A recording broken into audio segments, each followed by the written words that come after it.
Okay. Hi, good evening everyone.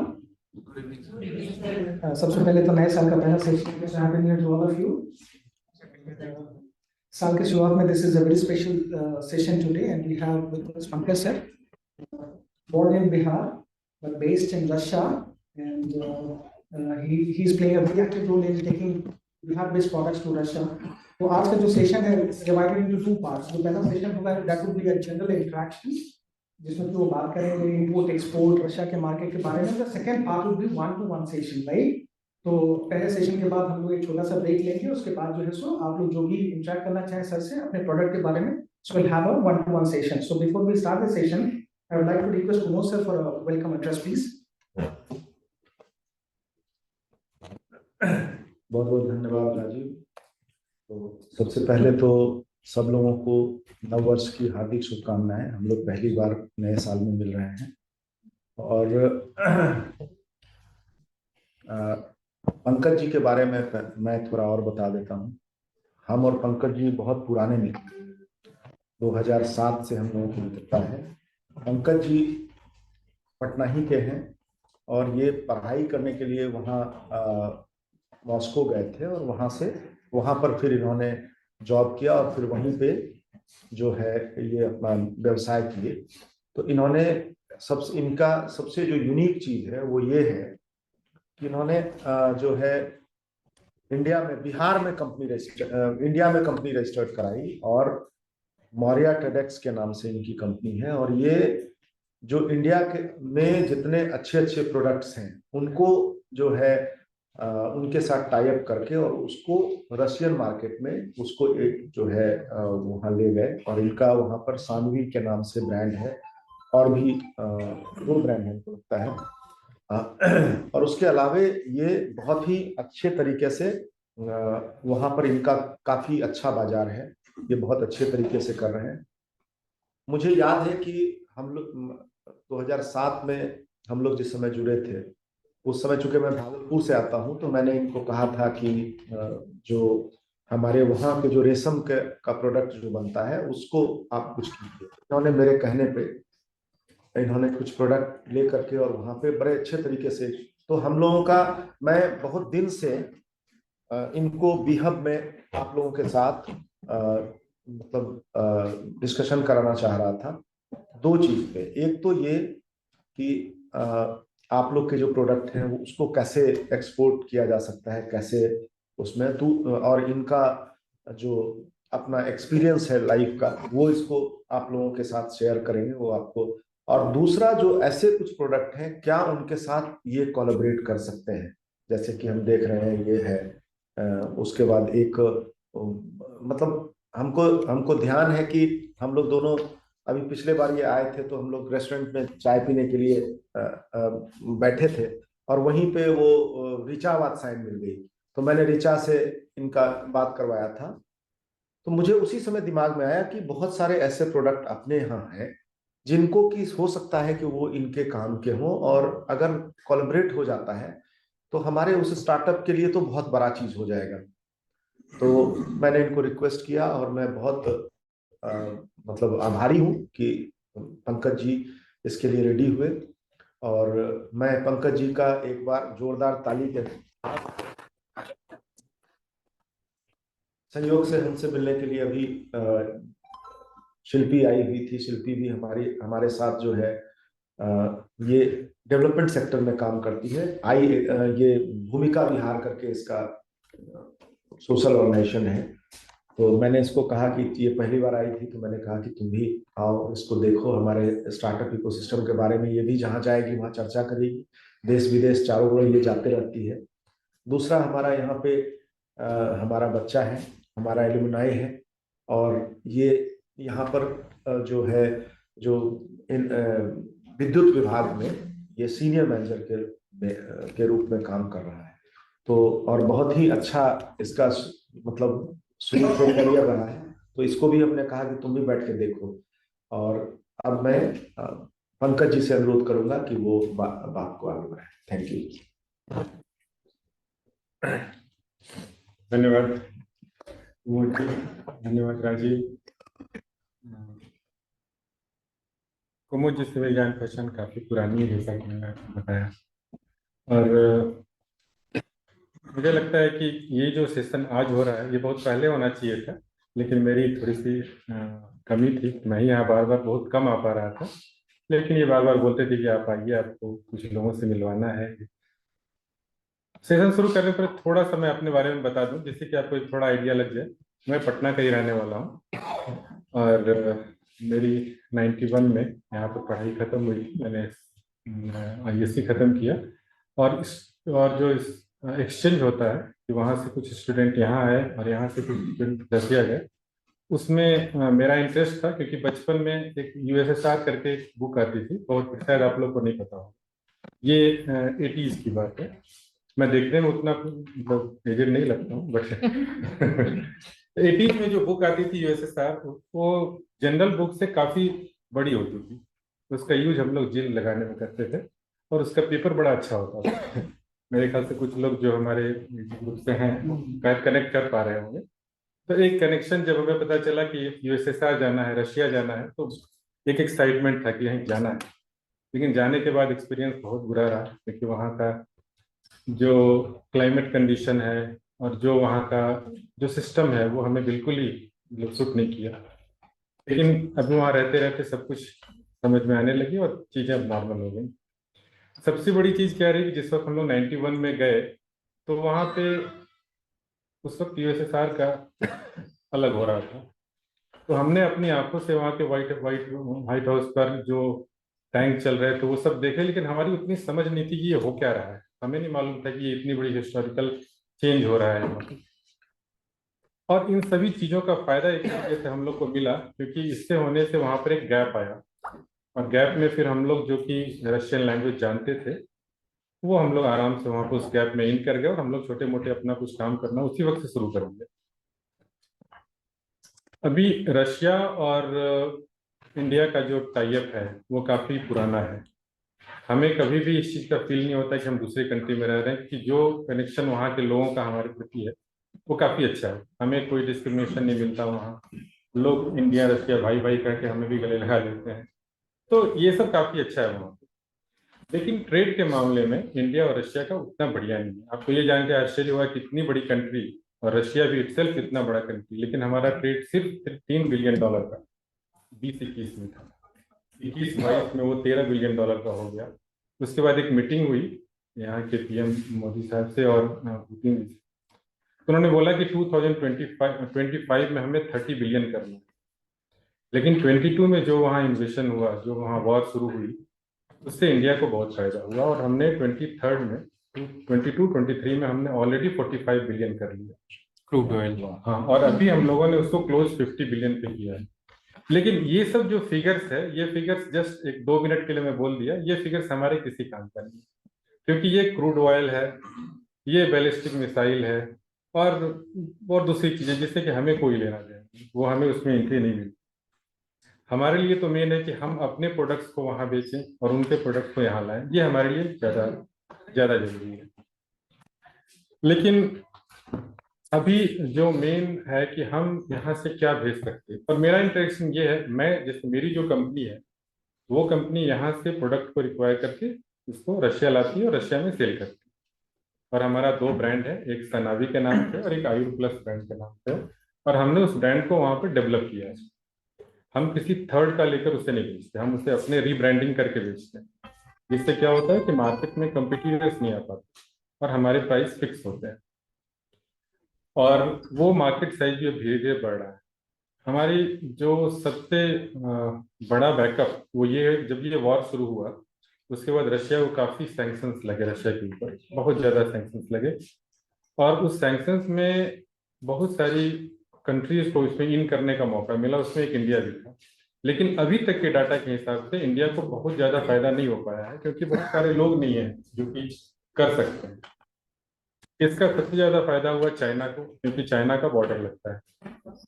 Second फायदा हुआ Turkey को, क्योंकि टर्की बहुत एग्रेसिव है, और टर्की की जो क्वालिटी है वो यूरोपियन क्वालिटी से मैच करती है। इंडिया के पास क्वालिटी है, इंडिया के पास लोग हैं, सस्ता है, सब चीज़ है, लेकिन इंडियन प्रोडक्ट का सही प्रेजेंटेशन वहाँ नहीं दे पाते। अभी भी वहाँ के लोगों को ऐसा लगता है कि Indian product is not at par as per quality. हमारी कोशिश ये रहती है कि हम मैक्सिमम प्रोडक्ट को ऐसा बनाएं जिससे कि लोग एक यूरोपियन फील है। यूरोपियन फील हम इसलिए बोलना चाह रहे हैं कि उनको एक माइंडसेट हो चुका है, European is good, American is good, German कोई प्रोडक्ट हो गया वो काफी अच्छा होगा क्योंकि वो जर्मन गाड़ियां देखते हैं हर जगह। लेकिन इंडियन वहाँ कुछ नहीं है। एकमात्र रतन टाटा जी के चलते वहां पर जगुआर है जिसको कि हम लोग इंडियन बोलते हैं, बट वो एक्सेप्ट नहीं कर पाते। उनको लगता ही नहीं है कि जगुआर इंडियन हो सकता है।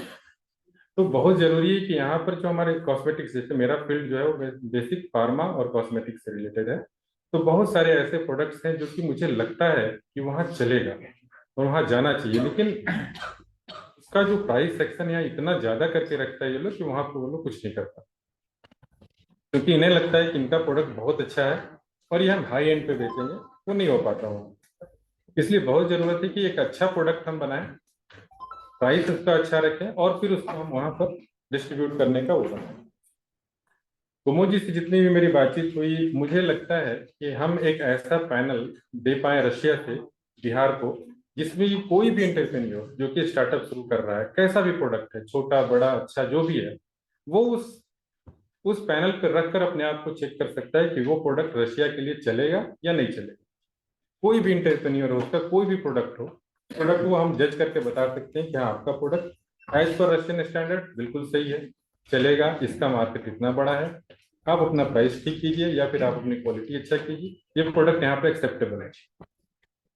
सेकंड, बिहार से डायरेक्ट इंपोर्ट रशिया को नहीं के बराबर है। शायद मैं एकमात्र कंपनी हूँ या एक दो कंपनी और होगी, बैंकर्स बताते हैं कि एक दो कंपनी और है जिनका रिमिटेंस आता है वहां से, बट वो बिल्कुल कम है।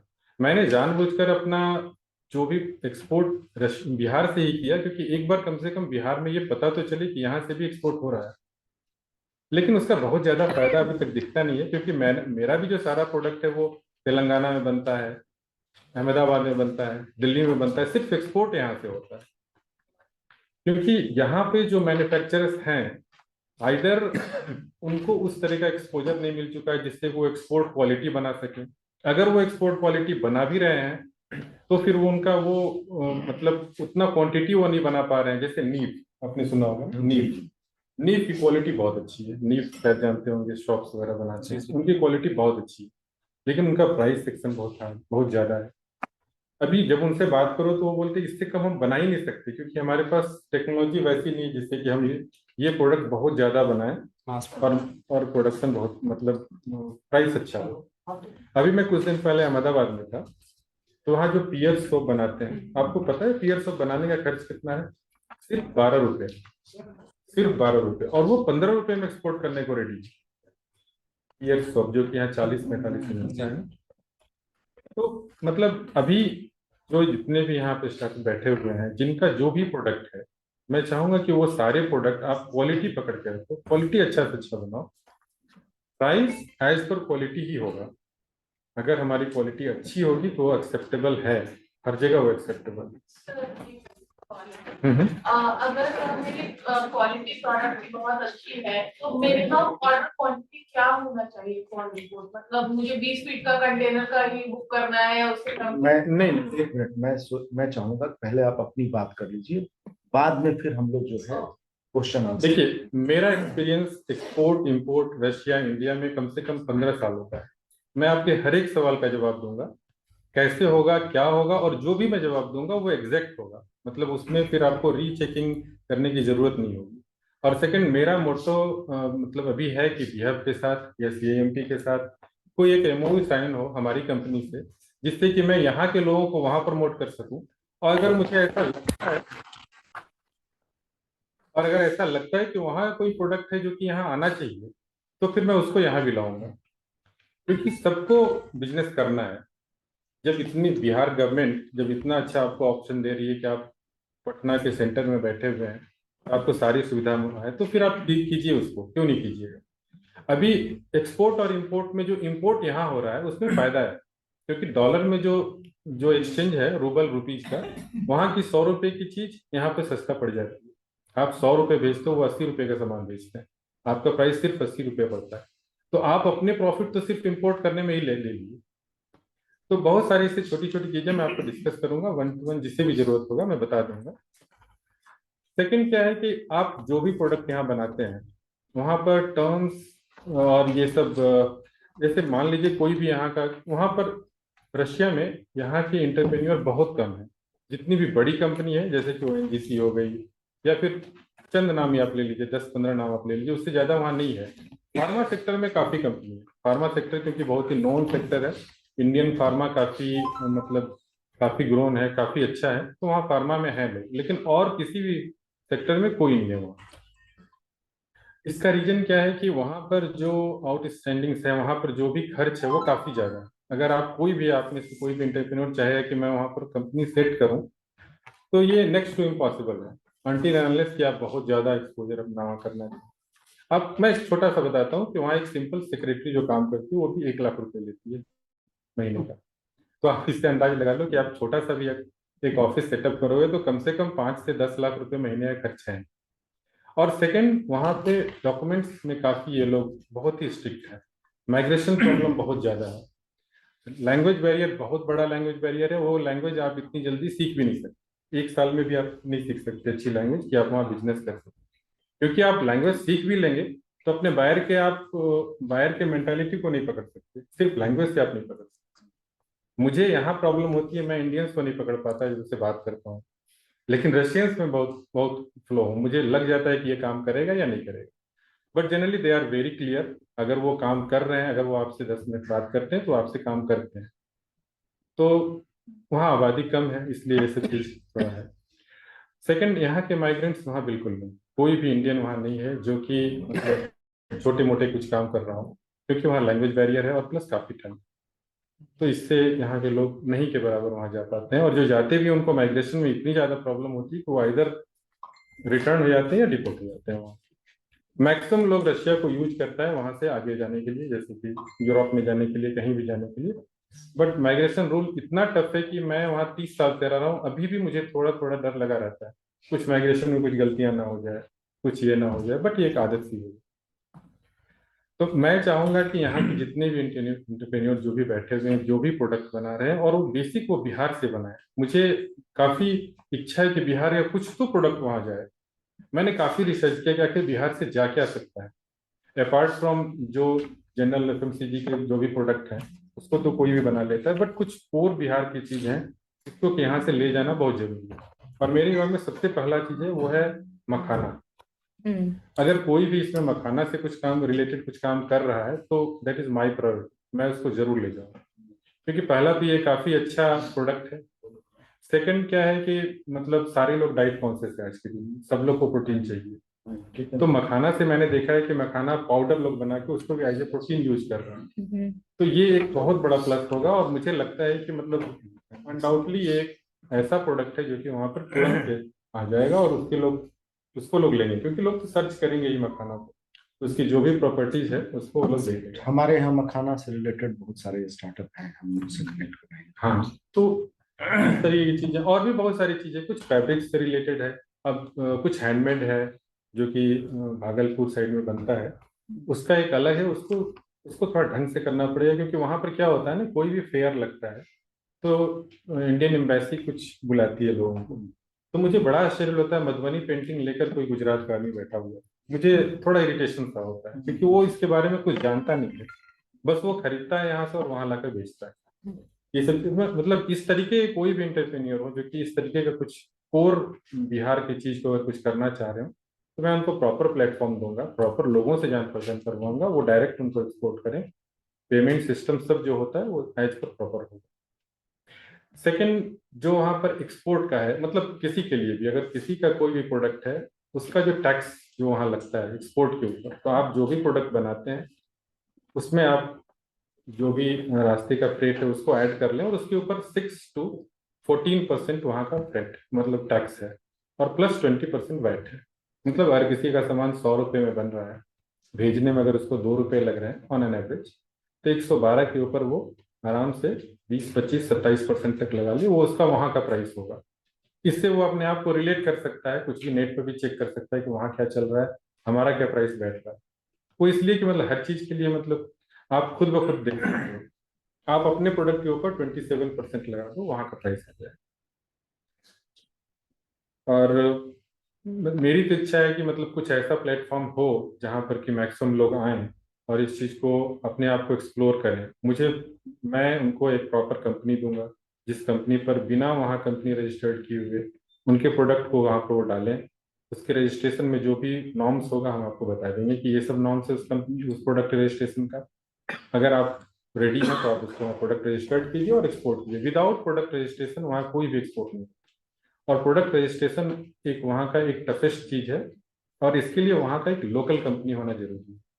रशियंस चाहते हैं कि कोई भी प्रोडक्ट अगर कहीं से भी आता है तो वो प्रोडक्ट का वहाँ पे एक ओनर बैठा होना चाहिए कि बाय द वे उस प्रोडक्ट से रिलेटेड किसी भी तरीके की किसी को भी कोई प्रॉब्लम है तो वो वहाँ लोकल में ही उसको सॉल्व करे, उसके लिए वो किसी कंट्री को ना लीजिए। ये एक वहाँ का एक हार्ड रूल है। जैसे मान लीजिए मैंने कोई मेडिसिन भेजा और वो मेडिसिन गलत हो गया, तो जिस कंपनी ने उसको मेडिसिन मेडिसिन को लाया वो पहले उसका सबसे पहले क्वेश्चन उससे ही होगा। उसके बाद वो रेफर करेगा मैन्युफैक्चरर के ऊपर, that is the third part. But वहां तक, इसलिए वहां का जो रूल है वो बहुत ही टफ है, उसके लिए रेडी रहना होगा। वहां के लोगों के पास पैसे हैं, वो प्रोडक्ट खरीदने को रेडी हैं। और अभी तो ये जो गैप आया है अभी, उस गैप में तो अभी काफी ज्यादा मतलब प्रोडक्ट इन हो रहा है, अच्छे प्रोडक्ट आ रहे हैं। लेकिन इंडिया से अभी तक मैंने तो नहीं देखा है। अभी मैं 9, 10 और 11 को मैं ये फूड में हूँ, इंडस फूड जो दिल्ली में हो रहा है, मैं वहां पे हूँ। वहां पे काफी लोग आए हुए हैं रशिया से, बट उनसे टाई अप कर पाना बहुत मुश्किल होता है। तो मुझे ये सब लगता है कि आइदर वो एक एक हाई एंड पे कोई टाई अप हो जाए जहां पर वो फैक्ट्री से सारा का सारा माल ले ले, या फिर छोटे एंड पे उनसे टाई अप करना बहुत मुश्किल है। क्योंकि जो यहाँ से जो एक्सपोर्ट हो रहा है वो एक्सपोर्ट वाया ईरान हो रहा है। अगर डायरेक्ट भी हो रहा है तो उसमें बहुत ज़्यादा आप प्रोडक्ट को यहाँ पर जो भी आप एक्सपोर्ट कर रहे हैं उसको आप यहाँ पे इंश्योरेंस उसका नहीं करा सकते, क्योंकि कोई भी इंश्योरेंस कंपनी आपका प्रोडक्ट को इंश्योर नहीं करेगी। ये पहला रिस्क है। सेकेंड रिस्क है कि आप पेमेंट को रशिया से डायरेक्ट इंडिया में आप नहीं भेज सकते। अभी जो रशियन इंडियन गवर्नमेंट मिलकर 3 बैंक को उन्होंने एक तरीके से ऑथराइजेशन दिया है कि वो कर सकते हैं। उसमें एक यूको बैंक है, एक कोटक महिंद्रा है, और एक और बैंक है जो कि मतलब 3 बैंक ही है जिससे वो कर सकते हैं। लेकिन थर्ड कोई भी बैंक जिससे वो अगर रेमिटेंस आता है तो उसको आरबीआई कवर नहीं करती है। उसके बाद उनको बहुत प्रॉब्लम होती है, कोई भी नहीं चाहता यूएसए से किसी तरह कोई प्रॉब्लम। ये एक जनरल फेनोमेना मैंने आपको बता दिया।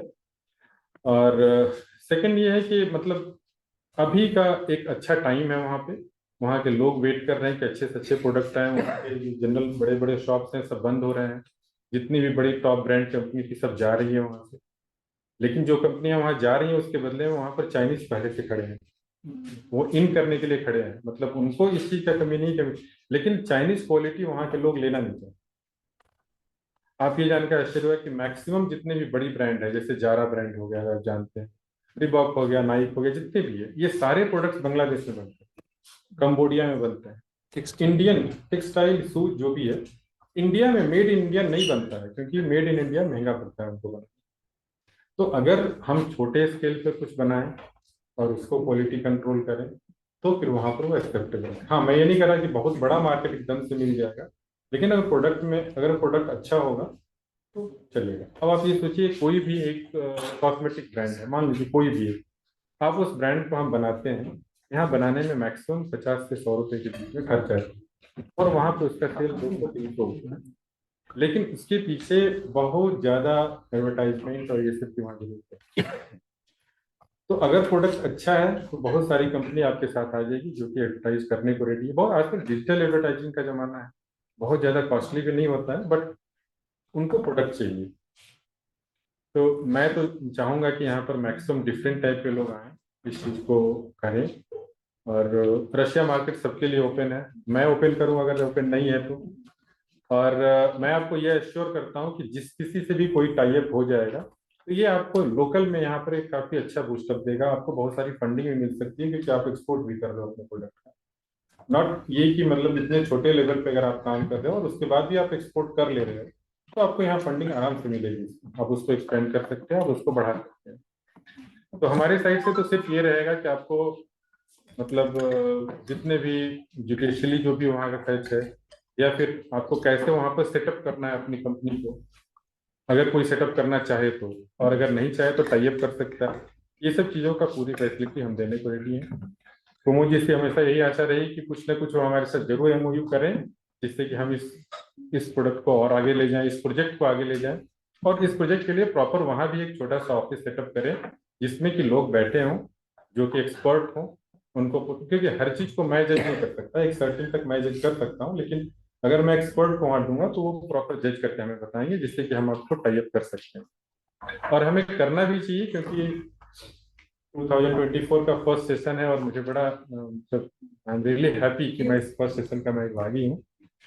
तो मैं सबको कहना चाहूँगा कि आप सभी आगे आइए और अपने प्रोडक्ट के ऊपर मेहनत कीजिए। मार्केट एक काफ़ी बड़ा मैं आपको ऑफर कर रहा हूँ, इस मार्केट में इन कीजिए, और जितनी फैसिलिटी हो सकेगी तो सारी फैसिलिटीज आप लोगों को मिलेगी।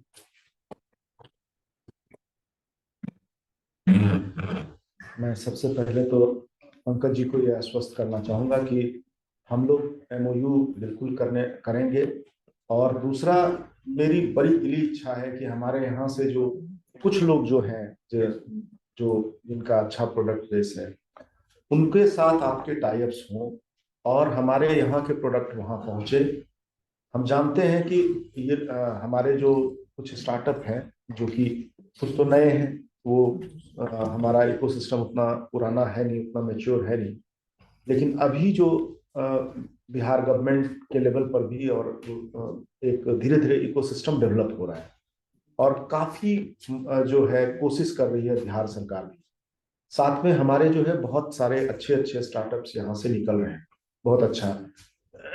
तो मेरा आपसे एक अनुरोध ये है कि एक तो जो हमारे जो यहाँ के बच्चे हैं वो अपना कर रहे हैं कोशिश, हो सकता है इंटरनेशनल मार्केट के लिए, चूंकि वो कभी किए नहीं है, हो सकता है कि वो मतलब उस तरीके से वहाँ, चूंकि बाहर का वो जानते नहीं है, तो आप उसको गाइड कीजिए।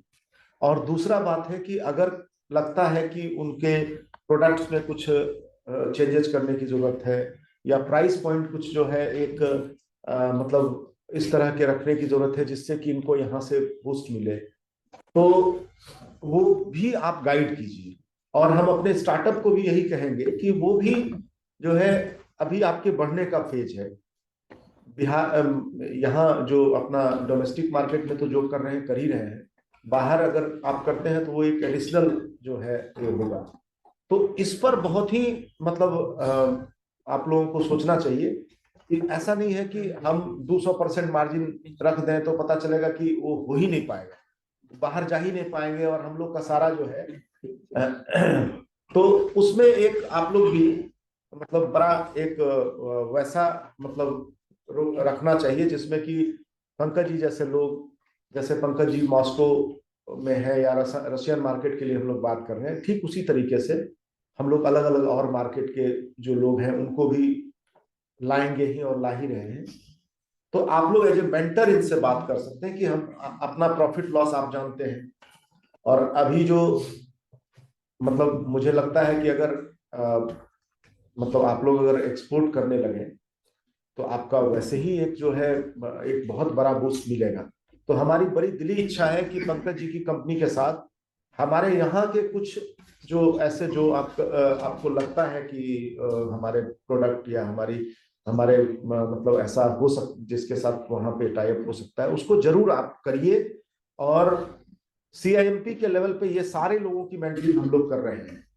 आप तुरंत जो है हो सकता है सबका नहीं हो एक साथ हो सकता है, लेकिन आप कुछ के साथ शुरू कीजिए। आपको जहां पे लगता है कि कुछ मतलब मेंटरशिप लेवल पे हम लोगों को स्टार्टअप को कहीं बताने की जरूरत है, तो आप अगर स्टार्टअप से 1 to 1 इसमें नहीं हो पा रहा है तो आप हमें कहिए, हम अलग से स्टार्टअप के साथ बात करेंगे। और इतना यकीन मान के चलिए कि CIMP इस कोशिश में लगा हुआ है कि हमारे जो अच्छे स्टार्टअप्स हैं उसको कैसे हम इंटरनेशनल मार्केट में हम उसको मतलब शो कर पाए और उसको हम वहां पे ले पाए, क्योंकि हम ये जानते हैं कि बिहार में बहुत जबरदस्त मतलब अपॉर्चुनिटी है और बहुत ऐसे ऐसे प्रोडक्ट हैं जो कि इंटरनेशनली बहुत अच्छा कर सकते हैं।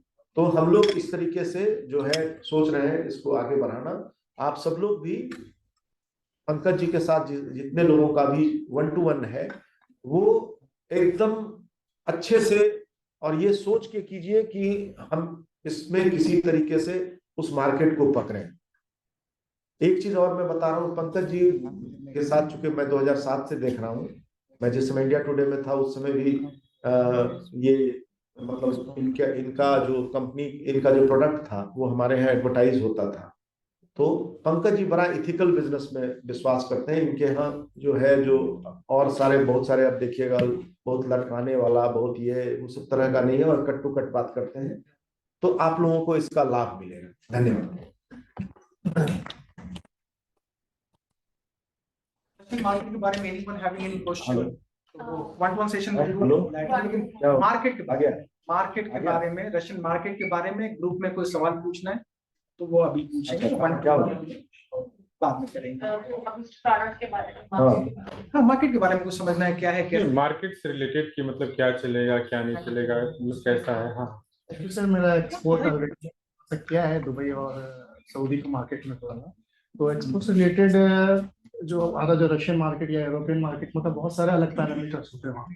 कोई भी इसमें ही मेरा हनी में नहीं फाइनल नहीं आपका क्या प्रोडक्ट है? हनी हनी। तो उसमें अलग अलग कंट्री से अलग अलग नॉर्म्स होते हैं, उनकी अलग अलग सर्टिफिकेशन होती है।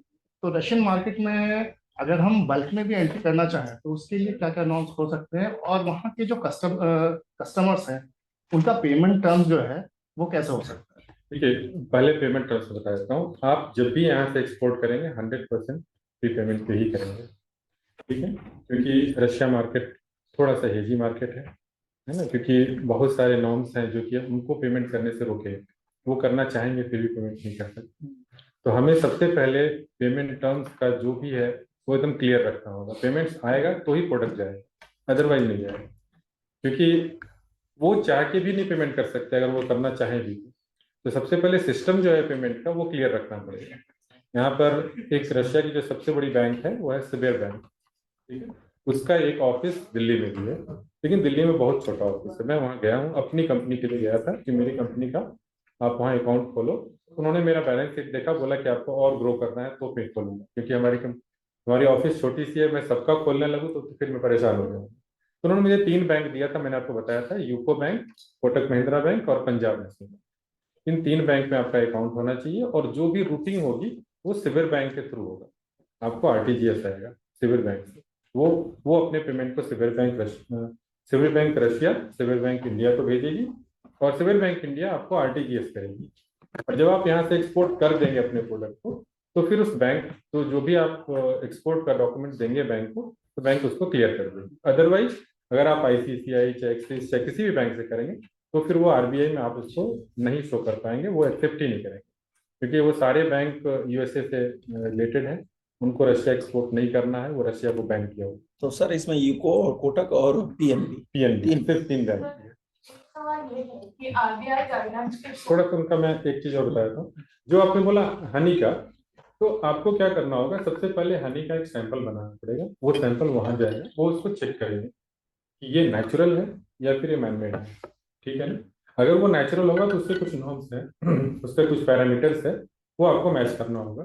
वो जनरली हनी में बहुत ज्यादा नहीं है, वो मैच हो जाते हैं। लेकिन अगर वो बनाया हुआ हनी है तो फिर उसमें शुगर्स का कुछ होता है, जहाँ तक मुझे पता है, क्योंकि मैंने हनी का एक बार हाजीपुर में कहीं मैंने कुछ प्लान किया था हनी से रिलेटेड। मैं वहाँ के मतलब फार्म में भी गया था, कुछ देखा भी था। तो हनी का मार्केट वहाँ बहुत अच्छा है, और हनी वहाँ लोकल भी काफी अच्छा है। तो हनी एक मतलब पोटेंशियल प्रोडक्ट है, आप हनी में कर सकते हैं। वहाँ के मार्केट में अगर हम जैसे कि जो वहाँ के डीलर्स हैं या जो वहाँ के पैकर्स हैं जो अपने ब्रांड पे चला रहे हैं, अगर हम उनको सप्लाई करना चाहें तो उनसे कैसे? आप बल्क में सप्लाई कीजिए, 25 केजी के 50 केजी के ड्रम में कीजिए सप्लाई, वो वहाँ पर उसको रिपैक करेंगे अपने ब्रांड पे। कनेक्शन कैसे हो सकता है? वो मैं प्रोवाइड कर दूंगा, उसके उसके लिए ही मैं बैठा हूँ ना। तो आप मुझे अपना प्रोडक्ट बताइए, मैं उस प्रोडक्ट में कैसे आपको आगे बढ़ना है वो मैं आपको बताऊंगा, और मैक्सिमम चांस है कि मैं आपको वैसे लोग का भी बता दूंगा कि ये आपके बायर हो सकते हैं, पोटेंशियल बायर हो सकते हैं। वो आपके सैंपल को टेस्ट करेंगे, ऐसे अगर आपका सेट होता है सब कुछ होगा तो बायर भी बनेंगे। हमारे पास जो प्रॉब्लम है वो बायर्स को लेकर ये है और पेमेंट टर्म्स को लेकर। बाकी पेमेंट टर्म्स में सबके लिए रशिया से कोई भी बिजनेस करना चाहते हैं वो 100% फ्री पेमेंट पे ही करेंगे। कोई बैंक गारंटी नहीं, कुछ नहीं, क्योंकि इंडिया अभी सैंक्शन में है रशिया। वो किसी भी बैंक गारंटी, किसी भी आप कोर्ट में आप उसको नहीं कर सकते, कोर्ट आपके पीछे रह जाए। आपने वहाँ कोर्ट ही क्यों किया? गल्फ के कंट्रीज में बहुत ज्यादा फ्रॉड बहुत ज्यादा है। नहीं, आप फ्रॉड को बिल्कुल भूल जाइए, आपको पेमेंट लेके ही वहाँ एक्सपोर्ट करना है। मैं अपनी कंपनी जो मैं यहाँ से पेमेंट, मैं अपनी कंपनी से सामान भेजता हूँ ना, तो मैं पहले अपनी कंपनी को पे करता हूँ, उसके बाद सामान भेजता हूँ।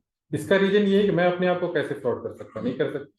लेकिन ऐसा भी सिचुएशन आ सकता है कि मैं चाहूँ पे करना और मैं पे ही नहीं कर सकता हूँ, क्योंकि सारे सैंक्शन में बैंक पैसे लेने को रेडी नहीं है। बैंक बोलती है मैं ले तो लूंगा पैसा, लेकिन मैं फिर आपके आरबीआई को क्लियर नहीं करूँगा। तो ये सब एक प्रॉब्लम है। हाँ। मुझे बहुत क्वेरी आती है कि आरबीआई में बोल रहे हैं सर कि आप अगर एक बैंक में करंट अकाउंट होल्डर है, you can not have another current account. तो फिर जब मेरा एक अकाउंट से, और वो मेरा मान लीजिए सीसी अकाउंट है, ओडी अकाउंट है, तो मैं तो दूसरे ब्रांच में अकाउंट ही नहीं खोल सकती। नहीं, आप ठीक कीजिए। मेरा अकाउंट आईसीआईसी बैंक में है, पहले था, करंट अब अकाउंट कंपनी का अकाउंट, हाँ ठीक है। अभी कोटक महिंद्रा बैंक में भी है। तो दोनों अकाउंट आप सेम टाइम पे चला रहे हैं? दोनों अकाउंट सेम टाइम पे चला रहे हैं। लेकिन सेम प्रॉब्लम मेरे साथ हुआ कि जब मैं एक करंट अकाउंट बैंक अकाउंट चला रही हूँ और मुझे ग्रांट के पैसे करंट अकाउंट में चाहिए, वो फिक्स अकाउंट नहीं होना चाहिए। तो आरबीआई का गाइडलाइंस का मुझे इतना बड़ा उन्होंने और नहीं। वो मुझे रिस्ट्रिक्ट कर दिए दूसरा अकाउंट में। सीसी नहीं हो सकता, नहीं, करंट अकाउंट। अगर आपको सिर्फ रशिया से करना है, अगर रशिया से करना है तो आपको कोटक, पंजाब नेशनल बैंक वहाँ खोलना ही पड़ेगा। मैं खुद खोला हूँ, मेरा आईसीआईसी में था, सब ठीक चल रहा था, बाद में मुझे कोटक में खोलना पड़ा। और सबसे बड़ी बात यह है, कोटक का यहाँ पर कोई है भी नहीं, वो बनारस में है कोटक का मेन। तो वो सिर्फ आपको एक लाइनिंग कर सकते हैं, लाइन अप कर सकते हैं, और कुछ नहीं करेंगे। आरबीआई से रिलेटेड अगर तुमको कुछ इशू होगा तो हम अलग से आए आरबीआई के अधिकारी से बात कराएंगे, वो तुमको एक्चुअल जानकारी देगा। नहीं, तो बोले प्रॉपर कि आपका करंट अकाउंट यहाँ है, you cannot have another account as per RBI guidelines। नहीं, ठीक है। तो ऐसा अगर कुछ है तो एक बार जो है हम तो आरबीआई के लोगों का हम यहाँ करा देते हैं।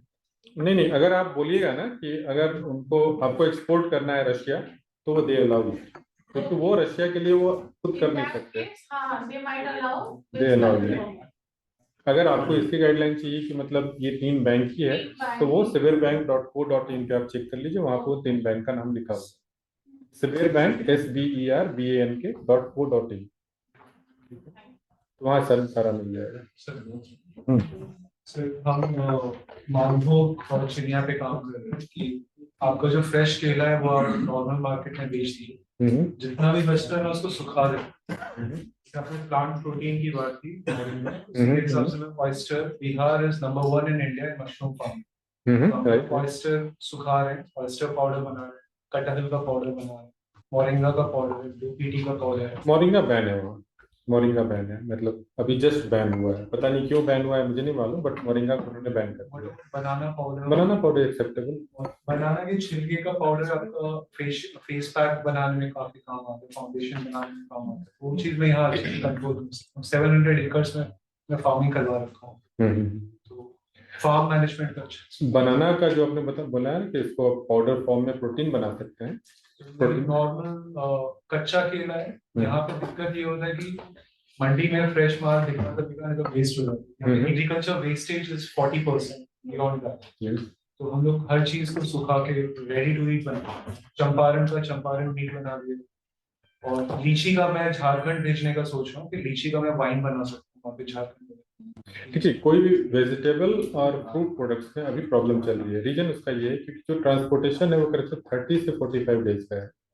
सुखाने में नहीं, सूखी हुई चीज में नहीं बता रहा हूँ, ऐसे बता रहा हूँ। लीची जैसे आपने बोला ना, लीची के लिए काफी लोगों ने ट्राई किया, लीची नहीं जा सकता वहाँ, क्योंकि 30 to 45 डेज लग जाते हैं वहाँ लीची प्रोसेस करने के बाद उसे मेरा shelf life is 1 year. 1 year नहीं तो फिर ठीक है, जाएगा, क्यों नहीं जाएगा। उसके लिए क्या नियम कानून है वो आप मुझे भेज दीजिएगा, मैं आपको सारा डिटेल भेज दूंगा कि इसमें क्या क्या है, क्योंकि पर्सनली इस चीज में क्या है मैं एकदम से नहीं बता सकता आपको। अगर वहाँ पे ब्रांड एग्जिस्टिंग ब्रांड में यहाँ पे, या फिर वो प्रोडक्ट कि यहाँ से आप बल्क में सप्लाई कर दो और वो वहां पे अपनी ब्रांडिंग एंड पैकेजिंग करें? दो तरीके के लोग होते हैं। एक क्या है कि अगर आपका ब्रांड इंडिया में स्टेबल है, लोग जानते हैं, नोन है, तो फिर उसको वहां पे नोन होने में ज्यादा प्रॉब्लम नहीं होती। आपको गूगल पे मिल जाएगा, हर हर जगह मिल जाता है, लोगों को ये फील होती है कि ये प्रोडक्ट नोन है। लेकिन अगर आप बिल्कुल मतलब बिल्कुल जीरो प्रोडक्ट को अगर आप वहां करना चाहें तो फिर सेम प्रॉब्लम जैसे यहाँ आ रही है वैसे वहां भी आएगी। लेकिन वहाँ के जो लोकल बायर होते हैं वो जनरली चाहते हैं कि दो तरीके की चीजें, आइदर वो चाहते हैं कि मेड इन इंडिया लिखा हो जिससे कि इस प्रोडक्ट के कुछ वैल्यूएशन मिल जाए, ये फॉरेन प्रोडक्ट है।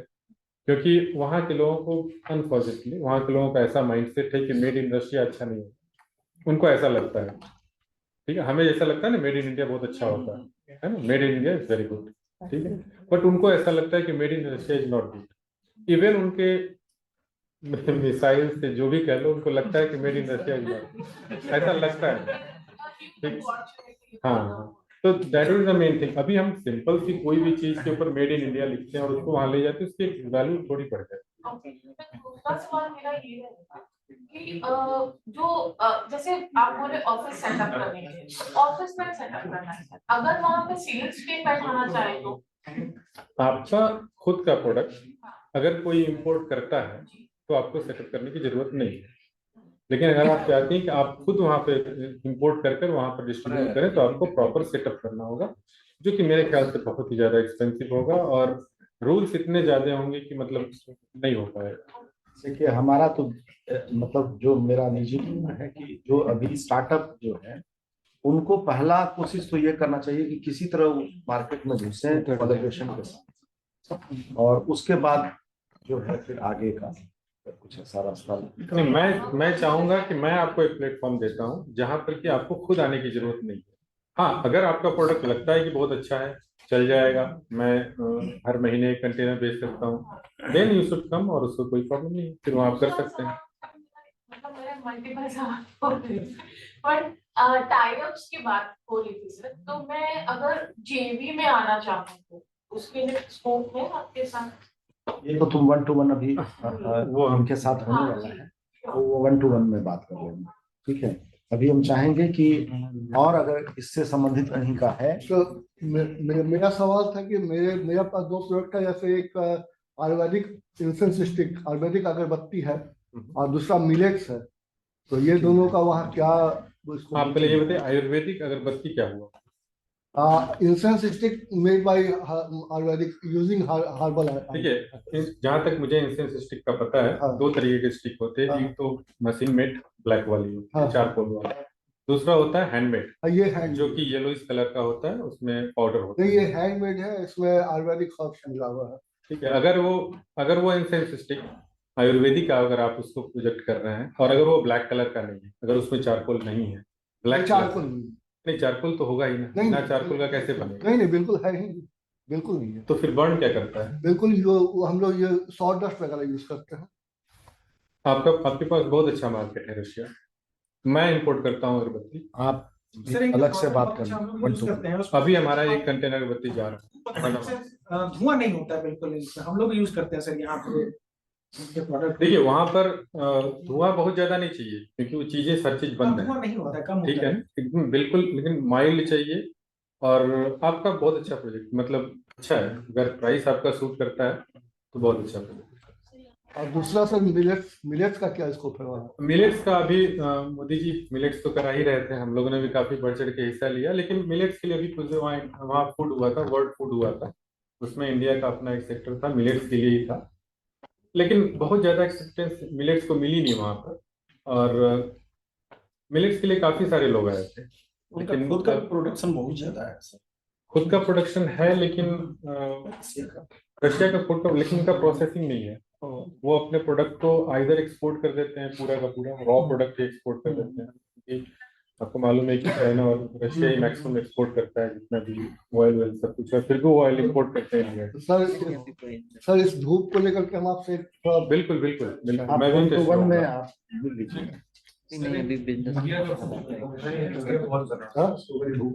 नहीं, धूप बत्ती कुछ सेक्टर है जहाँ पर कि हम जैसे लोगों की एंट्री नहीं है, जैसे एनर्जी, ठीक है, यूरिया जो आप बता रहे हैं, फर्टिलाइजर, और वुड, पेपर, ये सब चीज, शुगर हो गया, ये सब चीजों में बिल्कुल दूसरे लेवल का काम होता है। हम लोग छोटे लेवल पे 1 कंटेनर यूरिया मंगवा लिए या 10 कंटेनर मंगवा लिए, वो नहीं चलता है। वो लोग बड़े लेवल पे, इसलिए यूरिया का मेरे ख्याल से इंपोर्ट तो पॉसिबल ही है। मिथिला पेंटिंग का कैसा रहेगा? इसका मिथिला पेंटिंग और हैंडमेड जो बहुत अच्छा है, अच्छा है, बहुत बड़ा मार्केट नहीं है। 1-to-1 सेशन में कितने लोग हैं? सॉरी, 1-to-1 सेशन में कितने लोग हैं? Please raise your hand. 1-to-1 session के लिए, क्योंकि बहुत ज्यादा लोग हम लोग अकोमोडेट कर नहीं पाएंगे, 5 बज गया है, इसीलिए। तो अभी इसको हम लोग अब जो है एंड करेंगे। अगर लास्ट कोई क्वेश्चन है तुम्हारा कुछ? मेरा मेल आईडी स्प्रेड कर दीजिए। हाँ, ठीक मेल है? आईडी सारे लोगों को भेज देंगे। मैं मतलब वो ये कर लेंगे। हाँ, ठीक है। दूसरा तुम फुटवेयर अच्छा है, चाइना काफी आगे है फुटवेयर में। अगर हाँ नहीं, चाइना इसलिए फुटवेयर में स्पेशली इसलिए बता रहा हूँ, फुटवेयर मेरा एक फ्रेंड करता है, काफी स्कैन करके उसकी कंपनी है पटना का, तो काफी बड़ा उसका वहाँ पे चेन है, लेकिन वो भी अपना प्रोडक्ट चाइना से ही बनवाता है। सर मेरा handcraft totally textile based footwears, और मैं आपको ये निफ्ट की स्टूडेंट है, तुम अपना एक आध प्रोडक्ट होगा तो हाँ सर, मेरे पास पेन है।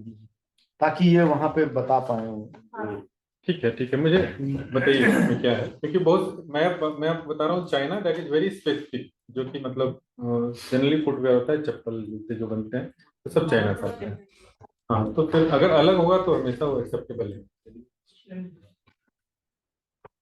ठीक है। सो आई थिंक ये सेशन, कॉमन सेशन हम लोग यहीं पे कंक्लूड करते हैं। Will take a short break. और मैं एक बार चाहूंगा कि चूंकि सेशन एंड करें, like to request most for a vote of thanks also, and then present him. तो उसके बाद बाहर जाकर के आप लोग शैलेंद्र को, जिनको भी 1-to-1 सेशन करना है, प्लीज आप नाम लिखा दीजिएगा। 10 मिनट के बाद फिर हम उसको स्टार्ट करेंगे। तो आज का जो सेशन है वो तो हम देख करके ही लग रहा है आप लोग इतने मतलब पूरा सब भरा हुआ है, और आप लोग के लिए काफी काम का ये सेशन रहा होगा। और अभी जिनको भी 1-to-1 करना है वो शैलेंद्र के साथ बात करके कर लेंगे। साथ ही मेरा इसमें आप लोगों के साथ अनुरोध यही है कि जिनको भी इस तरह का जिनका प्रोडक्ट बेस है, वो अपना एक जो है पूरा अच्छे से अपना पोर्टफोलियो टाइप का बना करके और वो राजीव को या शैलेंद्र को वो दें। क्योंकि हम लोग ये प्लान कर रहे हैं कि अलग अलग कंट्री में जो इस तरह का है उनके पास हम भेजेंगे। हम लोग बैकएंड में बहुत सारा चीज चल रहा है जो हम लोग आप लोग से अभी नहीं बताते हैं, जो जब तक हो नहीं जाए। तो वो अगर रहेगा तो हम लोग टाइम टू टाइम जो ऐसा लगता है उनके साथ आपको कनेक्ट करते रहेंगे। और पंकज जी जैसे लोग जो है वो हमारे लिए बहुत बड़े एसेट हैं, जिनके अंदर की ये भाव है कि हम किसी तरीके से बिहारी प्रोडक्ट को आगे ले जाएं, या बिहार के इसको मतलब एक जो जिसको कहते हैं इस तरह का भाव है, तभी तो वो ये अपना सारा जो है इनका अकाउंटिंग वगैरह सारा यहीं से है। तो हम लोगों को मतलब इसका लाभ उठाना है, और जहां आप लोगों को मेंटरशिप की जरूरत होगी तो आप ये मान के चलिए कि पंकज जी हमारे मेंटर भी हमारे CIMP में हैं। तो हम एक बार फिर पंकज जी को दिल से धन्यवाद देंगे, और ये अपने हमारे स्टार्टअप के लिए समय निकाले, ये बहुत बड़ी बात है। और इन्होंने बहुत बड़ा जो है हेल्प ऑफर किया है, जो नॉर्मली नहीं करते, क्योंकि हम रेगुलर बात करते रहते हैं, जो बाहर में जो लोग हैं उनसे रेगुलर बात करते रहते हैं। और आपको बता रहे हैं US में मेरी बात हुई है, मेरी बात कनाडा में हुई है, मेरी बात UAE में हुई है, अलग अलग कंट्रीज में हमारी बात अलग अलग लेवल से होते रहता है। जैसा आप लोग को हम बताएं, हमारा बैकग्राउंड मीडिया का रहा है, तो हम दिन रात मैंने हम एक तरह से मार्केट के ही आदमी है, तो हम हमेशा उन लोगों के टच में रहते हैं। तो पंकज जी जो ऑफर कर रहे हैं वो बहुत ही अलग तरीके का है, और वो बहुत ही आप लोग में से अगर 1-2 लोग 3 लोग भी अगर कोलैबोरेट कर पाए तो समझिए कि हमारे इंक्यूबेशन सेंटर के लिए बहुत बड़ा चीज होगा। बहुत बहुत धन्यवाद एक बार फिर से।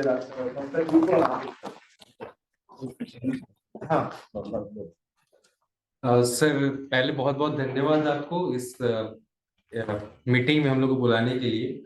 मैं भी गवर्नमेंट सेक्रेटेरिएट में बैठता हूं सर, और ये बिहार गवर्नमेंट का डिपार्टमेंट ऑफ इंडस्ट्रीज को और CIMP का ग्रेट इनिशिएटिव है बी हब, जहाँ पे जो इवॉल्विंग एंटरप्रेन्योर्स हैं उनको बुला के एक इकोसिस्टम प्रोवाइड करना। और मैं इनको भी थैंक यू करता हूँ कि ये पूरा जो logistics, transportation and import export का बिजनेस है उसके नीटी ग्रिटी से सब लोग को अवेयर करेंगे सर। बहुत इंफॉर्मेटिव रहा, thank you very much sir. Thank you. हम अभी ही जो है, मैं शिल्पी को बोलता हूँ कि ये एक बार जो है, ये जो डेवलपमेंट सेक्टर में काम करती है, तो हम चाहते हैं कि ये जो है कुछ बातचीत करे यहाँ हमारे जो जितने लोग हैं उनके साथ, जो कि इनका चाइल्ड ट्रैफिकिंग पे और भी बहुत सारे चीज पे ये काम करती है। तो एक सेशन जो है इनके साथ भी रखिए, ताकि ये थोड़ा सा जो है मोटिवेट कर पाए अच्छे कॉज के लिए। और बहुत बहुत धन्यवाद एक बार फिर से सबको। Happy sessions from all of us.